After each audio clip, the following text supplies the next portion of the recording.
ايوه بالظبط، هي البليله. هنجيب قمح اسمه قمح مقشور، في منه اكياس وفي منه سايب عند العطار براحتكم. ده شكله كده من جوه. انا استخدمت نص كيس، يعني استخدمت ربع كيلو لان الكيس بيبقى نص كيلو. غسلته وحطيته في حله. انا استخدمت هنا حطيته في اللبانه، عملته في اللبانه عشان انا عملت ربع كيلو بس.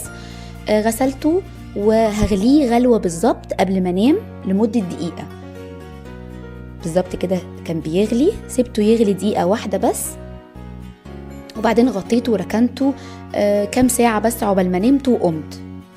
اول ما صحيت لقيته بالمنظر ده، نفش كده، وهو بيسموه فشر يعني. خلاص مفاضل له دقيقه كمان على النار وخلاص. جبت كورن فلاور او نشا، استخدمت منها بالظبط معلقه واحده عشان سمك اللبن ما يبقاش خفيف خالص، يبقى فيه سمك بسيط خالص بيبقى احلى. وتضيفوا عليه حبه ميه او لبن، تدوبوا معلقه النشا دي في لبن او ميه. انا دوبتها في لبن وحطيتها على القمح اللي هي البليله، وانا بحبها ما تبقاش فيها ميه كتير يعني عشان ازود بقى الباقي لبن. يعني بصوا كانت شبه ما فيهاش ميه خلاص بعد ما غليت، وتاني يوم نفشت كده، بس زودت بقى الباقي كله لبن. وبعدين هسيبها تغلي كده. كنت زودت اللبن كده خلاص.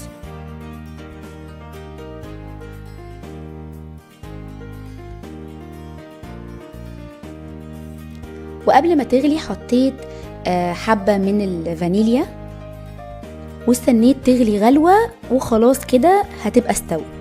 دي الفكرة، ان احنا نسيبها نغليها غلوة ونسيبها كام ساعة قبل ما نكمل سواها. بتستوي على طول جدا، مش محتاجة تغلي كتير.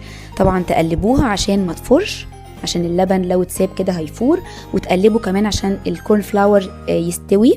وهنا بقى خلاص كانت استوت، والسمك بتاع اللبن كان حلو قوي.